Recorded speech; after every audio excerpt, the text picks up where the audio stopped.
The Gift of Peace. It was a crisp December morning in the town of Pupville.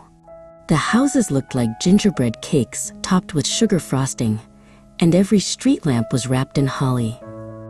Roxy, a fluffy apricot labradoodle with soft curls, and her best friend Kylo, a shaggy white golden doodle, trotted through the fresh snow. They were heading to the town square to see the theme for day 22 of the month of giving. They reached the big wooden calendar near the town's giant Christmas tree. Roxy tilted her head, her golden brown eyes widening as she read the words written in shimmering ink. "The gift of peace," she whispered. She looked at Kylo, who was sniffing a nearby pine branch.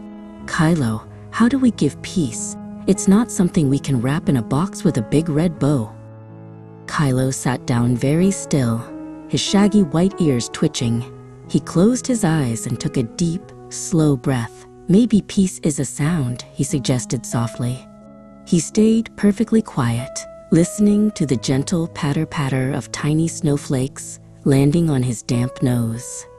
"It's the quiet that happens when the whole world takes a rest. Maybe we can give that quiet to someone." Roxy nodded, her apricot curls bouncing. "And maybe peace is a feeling," she said. She reached into the small wooden wagon she was pulling and took out a long, hand-knitted blue scarf. She carefully stood on her hind legs to wrap it around Kylo's neck. "It's the feeling of being warm and safe, even when the wind is blowing. It's like a hug you can wear." The two friends decided to walk through the Pupville market to see if anyone needed the gift of peace. But the market was very busy. Bells were ringing, pups were barking, and everyone was rushing to finish their holiday shopping. Kylo felt his tail stop wagging. The loud noises and the fast-moving crowds made his heart beat a little too fast. Near a toy shop that was playing very loud music, Roxy spotted a tiny kitten named Hush. Hush was hiding behind a wooden crate, trembling and covering her ears with her paws. The excitement of the town was just too much for someone so small.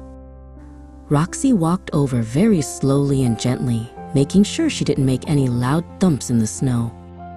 Kylo saw what Roxy was doing and stepped over to help. He didn't bark or jump. He just gave Hush a very soft, reassuring nudge with his nose. "Don't be scared, Hush," Kylo whispered. "We know a place that is as quiet as a fallen star." He began to lead the kitten away from the noisy market and toward the edge of the woods where the tall pine trees grew. They found a sturdy wooden bench tucked behind a row of thick evergreens.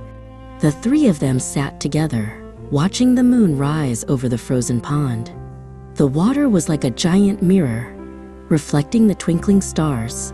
Roxy and Kylo sat perfectly still, letting the stillness of the night wrap around them like a blanket.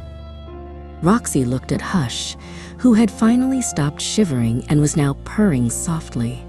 Roxy realized that by helping their friend find a quiet spot, they had shared the gift of peace. "Peace isn't just about being quiet," Roxy said softly. "It's about being a calm friend when things get too loud. When we are kind and patient, we carry peace inside us."